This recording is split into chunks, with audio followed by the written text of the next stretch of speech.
You won't believe what $1 can get you, compared to $1 million. Honestly, it's absolutely staggering. We're not talking about a small difference here, like a slightly better pillow or a free biscuit. We are talking about two completely different worlds, two realities that exist side by side, yet are separated by an ocean of cash. Today, we're diving headfirst into that ocean. We've booked 2 hotel rooms, one for a single solitary dollar, and the other for a mind-bending $1 million for a single night. This isn't just about luxury versus budget, it's a look at what humanity values, what we're willing to pay for, and what some are forced to accept. Right, here we are, the $1 hotel. And even calling it a hotel feels like a massive overstatement. The journey to the room itself was an experience. Down a back alley that smells faintly of damp and disappointment, up a set of stairs where every other step groans like it's about to give way. The door. Well, the door has character. Kicked in, patched up, kicked in again. It's a patchwork of desperation. Let's talk about the lock. It's a simple bolt, a flimsy piece of metal that feels more like a suggestion of security than an actual barrier. You slide it across and hope for the best. You're not locking the world out. You're just politely asking it not to barge in. It's a sobering thought, knowing this thin piece of metal is all that separates you from whatever lies on the other side of this very, very thin door. And then you step inside. The first thing that hits you isn't a sight, it's a smell. Old cigarette smoke, damp fabric, something vaguely like boiled cabbage. It clings to the air, to the walls, to you. It's the kind of smell that tells a story of 1,000 transient lives, none of them particularly happy. You try to breathe through your mouth, but it's no use, it's just there. The room itself. My God. It's a box, a shoe box. You can stand in the middle, stretch out your arms, and touch both walls. The bed takes up about 80% of the floor space. It's not a bed so much as a mattress on a metal frame, pushed against a wall stained with, I don't even want to know what. The springs have all but surrendered, creating a landscape of lumps and valleys. The sheet is thin, almost translucent, and carries a faint, greyish tint. There's a single flat pillow that looks like it lost a fight with a steamroller. And the blanket? It's a coarse, scratchy thing that feels more like an industrial rag than something you'd want anywhere near your skin. You just know it's seen things. Now for the amenities, you see that corner over there? That's the ensuite, a toilet and a sink crammed into a space smaller than a telephone box. The toilet has a permanent rust-colored streak down the bowl, and the flush sounds like a struggling engine that might just give up at any moment. It's a stark reminder of the things we take for granted every single day. Let's look at the window. It's a single pane of glass, streaked with grime, overlooking the alley we came through. It doesn't lock properly. There's a piece of cardboard wedged into the frame, a DIY fix to stop it from rattling, or from flying open in the wind. The view is a brick wall and a dumpster. Shouting, sirens, the clatter of bins. There's a single bare light bulb hanging from a wire in the ceiling. It casts a harsh yellow light that makes the room look even more sallow and grim. Scuffs, stains, desperate-looking messages scratched into the paint. You wonder about the people who stayed here, not for an experiment, but because this was their only option. What does $1 buy you? It buys you a temporary escape from the street. It buys you 4 walls, however thin and stained they may be. It buys you a lock, however flimsy. It doesn't buy you comfort.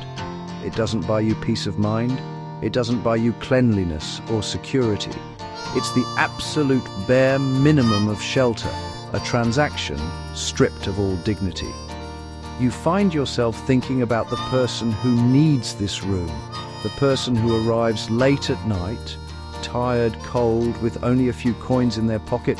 This isn't a novelty for them, this is survival. This is the reality when you're at the very bottom, when you have nowhere else to go.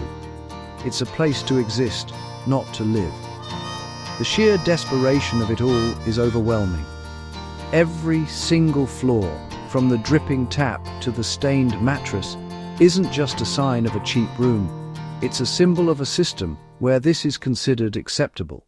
And now, the contrast. We've left the alley behind. We've ascended. We are now standing at the entrance to the $1 million suite. The difference is immediate, it's visceral. The air is different. Clean, cool, scented, white tea, orchids. Stepping inside is like entering another dimension. The first thing you see isn't a room, it's a vista. Floor-to-ceiling windows wrap around the space, a 360-degree panoramic view. The sun is setting, the city laid out like glittering jewels. It's not a view of the city, it's ownership of the view. The sheer scale is staggering. This isn't a room, it's a residence, bigger than most houses. A grand living area with ceilings so high they feel like the sky. The furniture isn't just placed, it's curated. Bespoke Fendi sofa, chairs that are works of art, a grand piano in the corner. Let's walk over to the terrace. Sliding glass doors open to your private outdoor oasis suspended in the sky. There's an infinity pool that seems to spill into the horizon. The water is heated to the perfect temperature, of course. Plush daybeds, a fully stocked outdoor bar, a professionally landscaped garden. A garden 50 stories up. Back inside, the master bedroom, a sanctuary of tranquility. The bed is the size of a small country. The mattress, a custom Savoie No. 1, Egyptian cotton sheets that feel like liquid silk. You don't just lie on it, you levitate. A button by the bed controls everything. Blackout blinds, ambient lighting, sound system, even the temperature of the floor and the bathroom. My word, a private spa clad head to toe in Italian marble. A rainfall shower that could fit a dozen people. Jets massaging from every angle. The bathtub, a freestanding stone sculpture overlooking the city lights. The toiletries aren't minis, they're full-sized bottles of artisanal, bespoke fragrances. Let's talk about service. You don't call a front desk, you have a dedicated 24/7 butler. Their only job is to anticipate your every need. Want a Michelin star meal at 3 a.m? The private chef is on standby. Need a rare bottle of wine? The cellar is deeper than your pockets. Need a suit tailored overnight? A Savile Row tailor is on call. This isn't service, it's sorcery. But what truly justifies the price? It's the intangible. It's absolute privacy.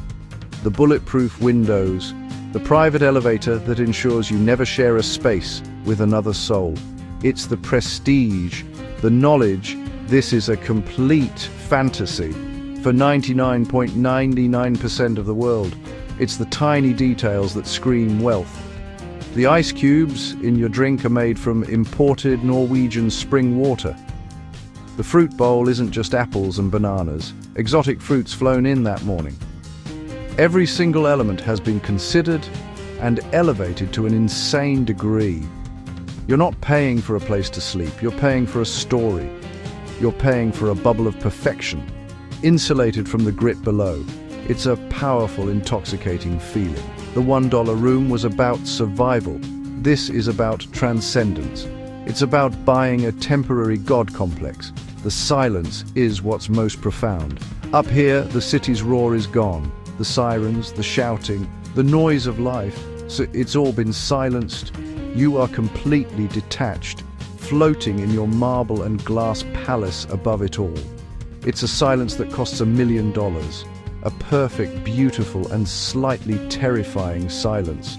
And as you stand there looking out at the world from your $1 million perch, you can't help but think of the tiny, smelly box just a few miles away. The two places exist in the same city, on the same night, under the same sky, but they are not in the same world, not even close. So, there you have it. From the depths of desperation to the absolute height of opulence, left a $1 bed in a box. Right, a $1 million palace in the sky is more than just a difference in quality. It's a chasm that separates two entirely different human experiences. On one hand, a fight for basic dignity and survival. On the other, a world where reality itself can be bought, customized, perfected. Seeing them back to back is shocking. It's uncomfortable. And it forces you to ask some very difficult questions about the world we live in.